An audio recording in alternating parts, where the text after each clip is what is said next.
All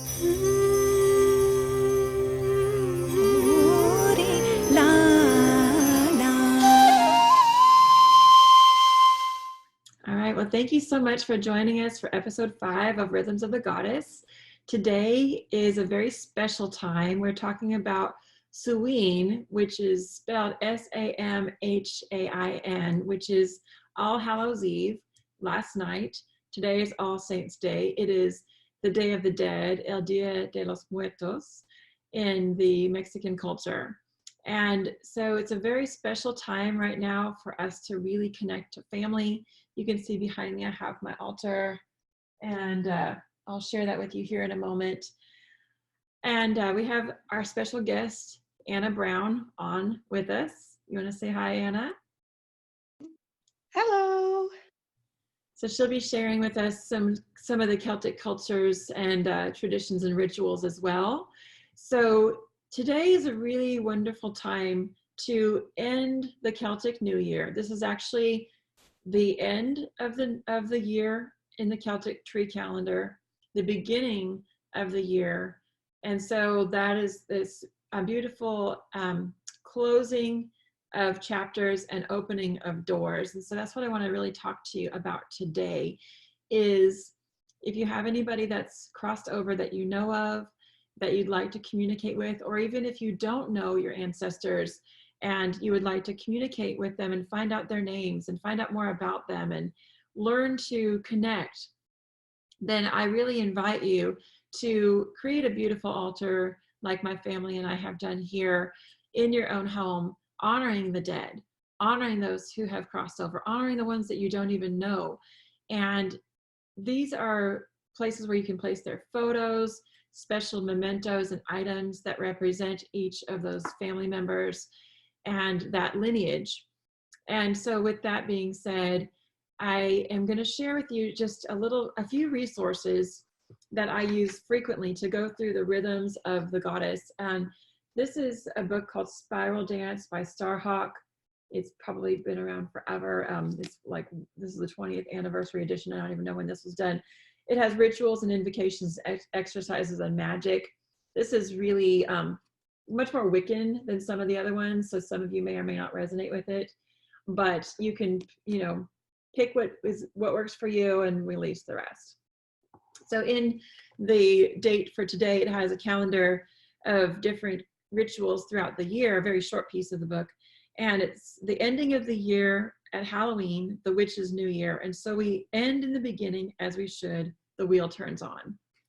And so in the Native American traditions, which is my field of study as a shamanic practitioner, that is my connection to source. And the wheel of life consists of the four directions, the primary directions: north, of course, starting at the top point of the wheel.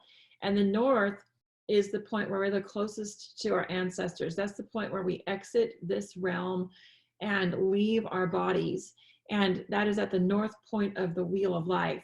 So we begin in the south on the next wheel. The south is the point of the child within, and connecting to the child self. So the point of our ancestors and the point of the child is very, very connected in the wheel. The wheel, as we begin the next life in the other form of our being without our body, would be the spiritual realm. And as a child self, we begin again. And this is why we connect to our ancestors, so they can guide us and show us the way. And so they're available to us as well here in this life. And so I do highly encourage you to connect with your ancestors every single day that you can. Just pray and ask your angels and your guides. And then, of course, connecting on these special moments where the veil is very, very thin. The veil is thinning even more so than it used to be right now in this time and moving forward as it's accelerating. The energy and the frequency is accelerating. And so the veil doesn't get as opaque as it used to. It's throughout the whole year, it's a lot easier to connect. And my gifts as an intuitive have been coming in really, really strongly over the last 2 years, especially even this year. I mean, just so many messages for so many clients coming straight through their angelic source and straight through the white light. Just perfect messages that these people need to hear. And even from my own self, just receiving messages from my guides and my ancestors, and just knowing that they're there. I want you to know that the spiritual realm is very, very real. It is not hokey. It's not woo-woo. It's not bullshit. It is real, and it is the only thing that really is real. So it's our job to cut away all the crap that we spend time focusing on and get to the point where we can actually focus on our spiritual self, our spiritual journey. And we've talked about that in a couple of our other episodes, but today is really, really important to do that particular thing.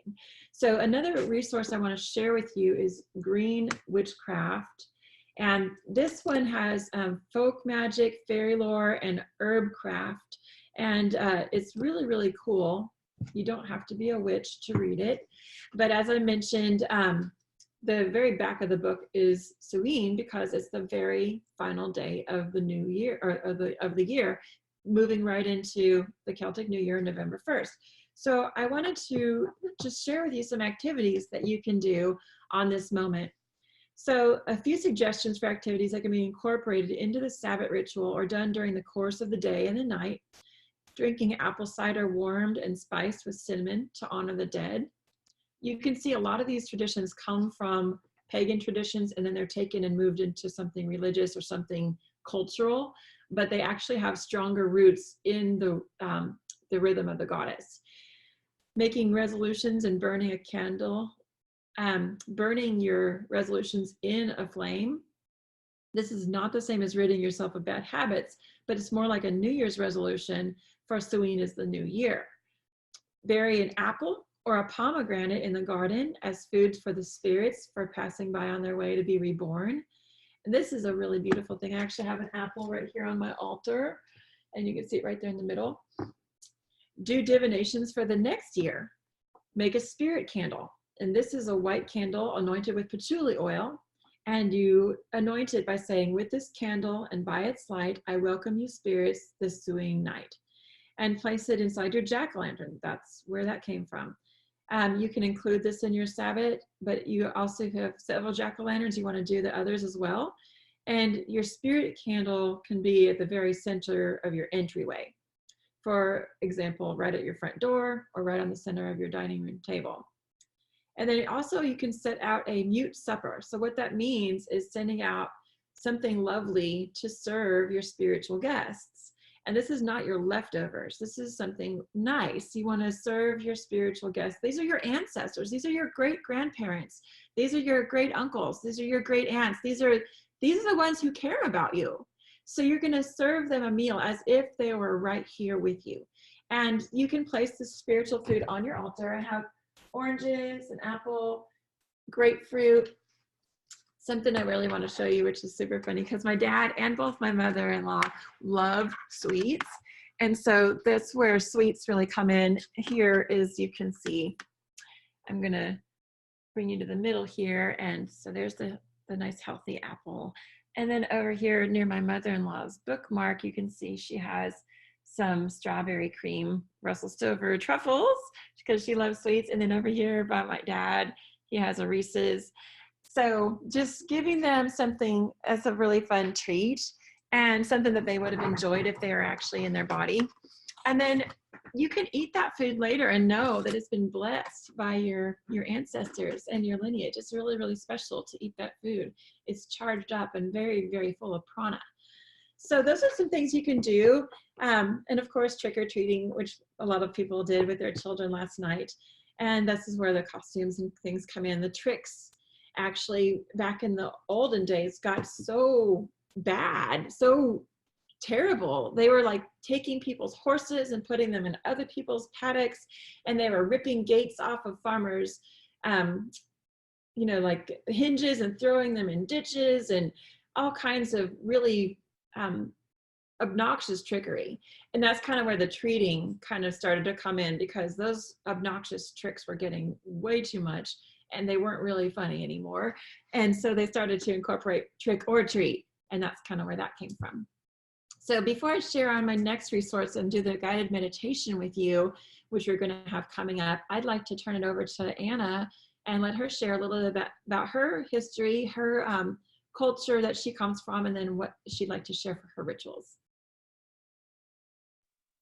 All right. Hey. So the first thing I want to share is actually a little resource. As I have kind of reintroduced myself to my Druid path again, I used to just write down the Sabbats and the full moons on the calendars. It was never easy to find one that had it that I liked. But then funnily enough, what popped up on my Facebook was this little book. I use it a lot, so it's well loved. It's called The Practical Witch's Almanac, and it's a book calendar, you might say, but inside it we have the moon phases on the first page, and then all throughout it there is candle magic, lustral baths, crystal work, and oils and recipes, and just there's so much packed into this. And it's a great resource, and it all links up to the different holidays throughout the year. And for someone like me who is terrible at keeping track of my dates, it's a great little resource to have. But Lisa pretty much covered everything as far as ideas for celebrating, especially the dumb supper or silent supper, however you would like to word it. I personally don't eat the supper that has been laid out for the ancestors. That stays on my table until we're finished, and then it gets placed outside. But of course, it varies for everybody's different practice. And then I also have my own altar set up. This year is a very simple altar. As the year goes on, I'm sure I will find things to add to it. But one thing I do want to share is that traditionally, I'll switch my camera here. So traditionally in England, turnips were the item that you would carve instead of pumpkins to ward off evil spirits. So I added a turnip to my altar, also because it resembles the end of the harvest year and wishes for a easy winter. So that was important for me to have that along with my apple on the altar. But otherwise, I think that was it. I love the little note about the turnips. That's really cool. Yeah. So they're super tiny, so obviously you couldn't really put a candle in there, but they would just be carved. Yeah, they would just be carved. They actually look like little mummified, well, a mummy, really, once you start carving into it. And they would just get placed outside as a pumpkin, basically. Okay. But then as the USA started carving pumpkins and that became the thing, then that tradition spread throughout England and Europe. Okay, so the turnip was the original. That's interesting. Yeah. Very Yeah. cool. So yeah, and I know turnips can get really big too, but I don't think you can really hollow them out. So then the jack-o'-lantern became part of the culture. That's really cool. Yeah, so it's interesting to see how these things all are formed back into really indigenous traditions. Indigenous to me is synonymous with pagan, but a lot of people think pagan and they think, oh, you're not a Christian, and they freak out. And, you know, I truly work through the guiding light of Christ only. And so, you know, if you want to call me a Christian, you can call me a Christian. If you want to call me a white witch, you can call me a white witch. If you want to call me a yogi, whatever. I don't care what labels people have. That's not important. What's important is that you are making a connection to your source in however is important to your heart. And that's the only thing that's important in this life, is that you are connecting to your source in a way that makes sense for you. And we're giving you ideas on how those connections can be deepened by some of the traditional cultural practices and rituals that have been done for thousands and thousands and thousands of years. The worship of the goddess as the mother has been over 30,000 years old. There's traces back 30,000 years of carvings of the goddess and things like that. So these traditions have deep, deep, deep, deep roots. So I want to show you this is a really important book, and it has my little bookmarks in there, my little Juice Plus packets. This is The Healing Power of Trees. And I love this book. It's by Charlene Hidalgo. So maybe somebody can type these resources into the comments, and that way we have these here for you in the Facebook group. And also if you're on YouTube, you can comment below if you have any questions on the resources, and we'll come back and check those as we post this. We're doing it actually live in our Facebook group, so you can always join the Yoga for Love Global Goddess Tribe and make a request to be actually in the group, so you can actually comment and be on the blog live. So The Healing Power of Trees is an amazing resource. And again, if you're catching this on YouTube, make sure you subscribe so that way you know when we are uploading and premiering the new video, because they're going to be all really pertinent to that specific energy of that time of year. So you want to make sure that you're on at that specific time. Now, if you catch it later, it's always relevant, of course. Whenever you catch it is the perfect timing. But we want you to really be in the same energy as the Celtic year. And so I'm going to talk to you a little bit about the energy of Samhain. And this book is amazing. I love this book so much. It has a very large chapter on each of the Celtic traditions. So it has a picture of the tree that is actually the traditional tree of that holiday or that season. And this, of course, is Samhain, Hallowmas, All Hallows Eve, Halloween. And the tree is the grove.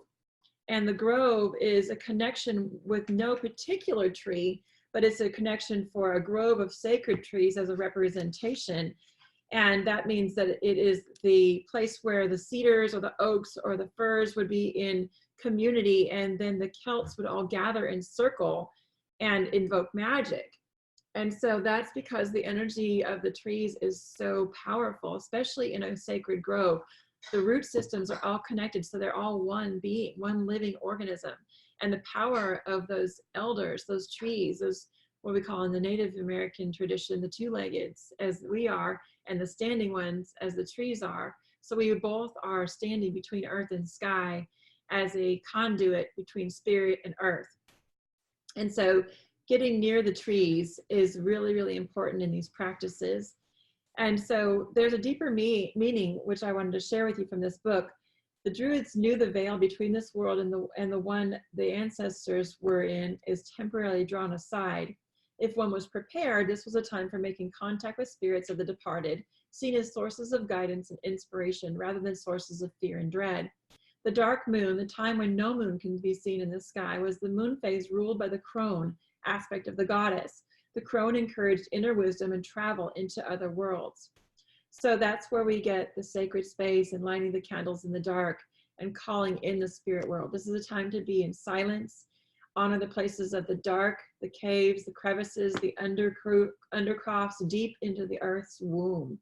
And going within into our, what we call our backwards teachers. So this is lessons that have given you power because it's what you don't want to be like. So take a moment to think about those.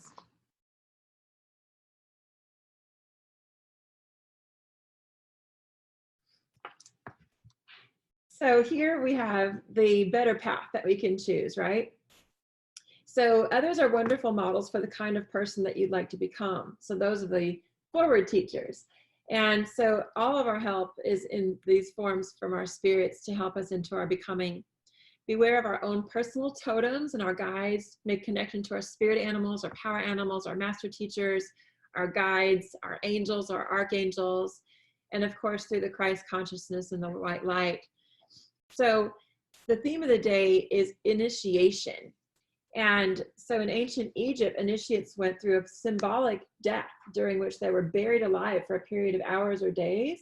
And if they survived, they were considered resurrected. Now, today, we don't need to perform such drastic rituals, But the changes occurring right now in the Earth's electrical and the magnetic fields are so powerful, and they're said to be the same energies as the Egyptian pyramids and the temples, which are created for the purpose of accelerating consciousness. The intensity with which we are experiencing life is very real and very purposeful. Most of us can testify by increased intensity in our lives and the sense of the time flying by. It can also be experienced with some sense of confusion and chaos. And so those are the parts of ourself that we're looking at as far as the shadow self. And this is the time that we are looking to deepen and really evaluate our thoughts, our powers, and our beliefs.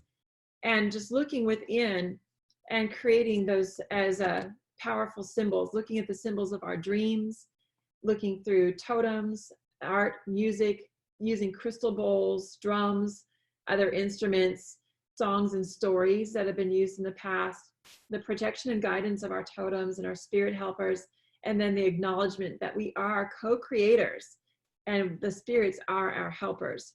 So this is a day of self-initiation, taking a moment to recommit to your spiritual path. So I invite you to begin to reconnect to your spirit, to really take this time to pray in whatever way is comfortable for you. Call in spirit in whatever name that you use, but do so, for this is the day to start anew and be willing to enter it in silence.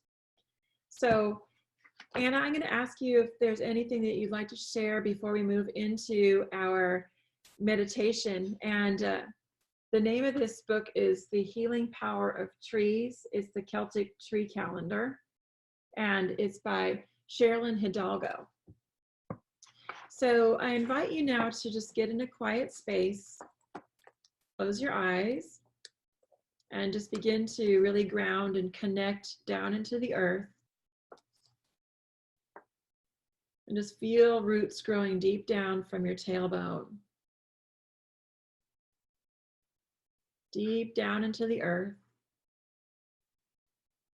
and connecting with any archetypes that have really been coming to you. You might be working with some oracle cards or some angel cards or some goddess cards. And there is specific cards that we have been drawing every week. So I invite you to think about the archetypes that have come up for you, and they might be present for you as teachers in that ideology or that iconology that has been represented with that energy for thousands of years. And then just begin to let yourself drop deep. And you're going to travel down through the ocean. And just really travel all the way to the bottom of the ocean floor. And then just deepening your intention to go within the earth. And as you connect, wrap a little spiral from your tailbone right around the core of the earth. And take a moment there to tap in.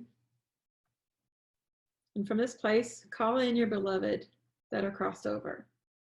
The dead, the ancestors, the ones that love you, your grandmothers, your great-grandmothers, your great-grandfathers, your great-uncles, your great-aunts. All these people here are just right outside this little veil that we call this reality. This frequency is just a little bit denser. And so unless we really pay attention, we can't see them or hear them or feel them. And this is why we choose to go into silence. And just connecting, asking your guides, calling in your spirit animals, your power animals, your master teachers, your angels, your archangels, connecting through the white light of Christ consciousness to call in that protection. And then just begin to form in your mind's eye this place between the worlds where we can meet the dearly departed, even friends, pets, especially pets. They come so easily when you get into this quiet space. Now find yourself on the surface of the water in a boat. And it's dark water. It's night. You can speak aloud the names of the ones of the departed, or silently to yourself.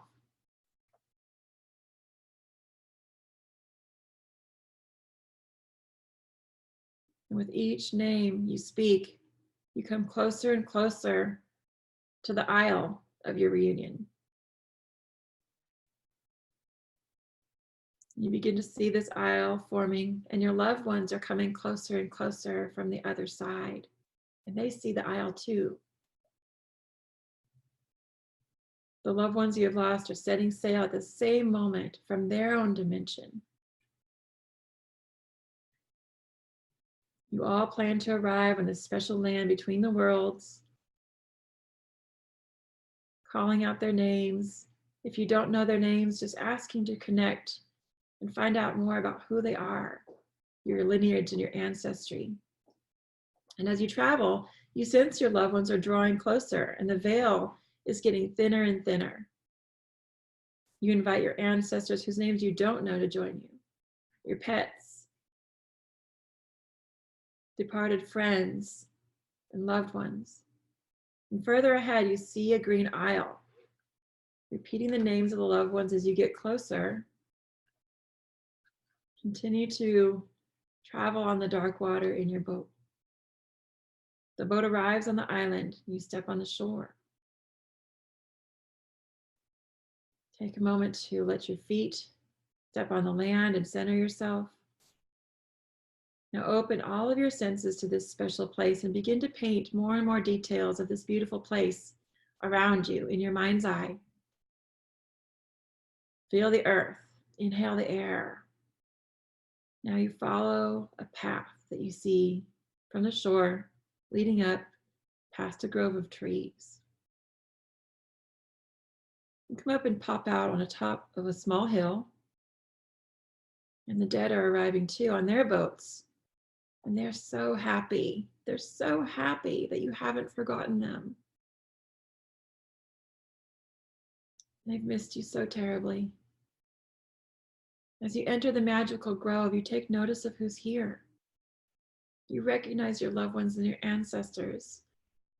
You hug and embrace them and kiss them and love on them. And their bodies are here again with you because you're resonating at the same frequency that they are. And you can hug them and hold them and stroke their hair and hold their hand and sit with them. And take a moment to have a seat on a rock with your loved ones gathered in circle. And just looking at each other in your soul's eyes and honoring those who have been here before you. Perhaps there's a special conversation that needs to happen to put closure on the loved one crossing over. Or perhaps there's a special message that you need to hear by listening and remaining quiet. Who are they? Who has called you to this place? Here, the ideas and the feelings may be freely exchanged without any judgment. You don't have to keep your guard up anymore or hold on to any past grievances. And what do they have to say? How can you make your magic that changes all these things for you? Take your time. Decide between yourselves what changes you could implement. Asking them for their input on your path, on your love life, on your family, on your career. They have all these answers right here for you. All you need to do is ask and be still. This very special place is a place you can come to often. Take a moment to focus on the changes that you would like to see happen in your life on earth.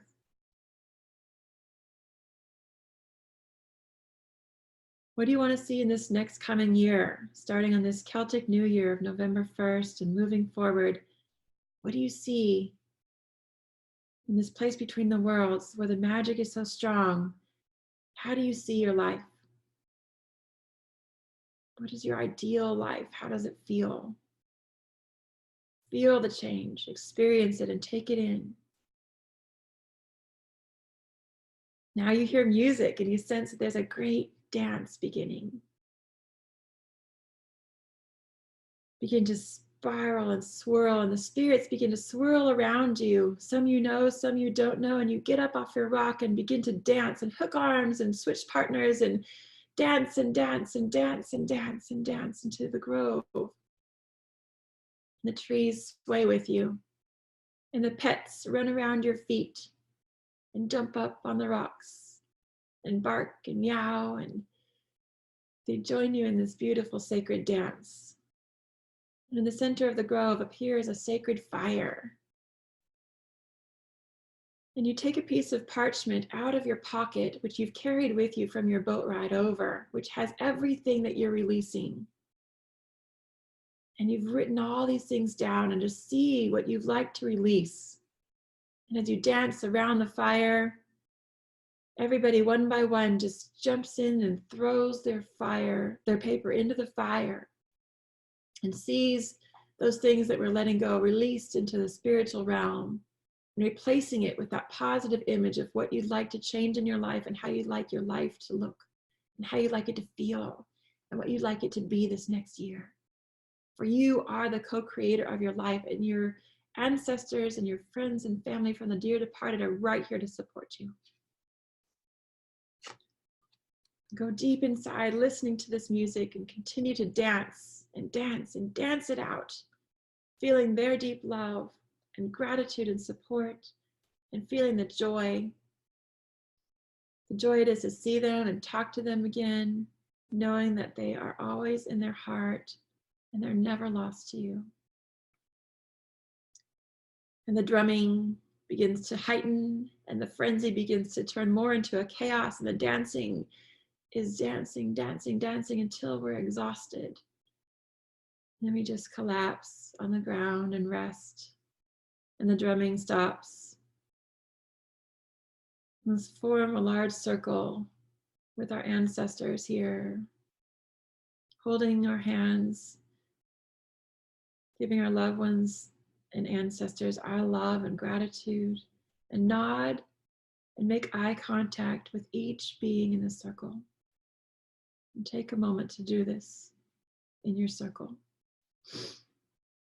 And all of our circles will join together in this sacred hoop, this circle of life, this flower of life in sacred geometry, as we're all hooped together in this beautiful consciousness and collective.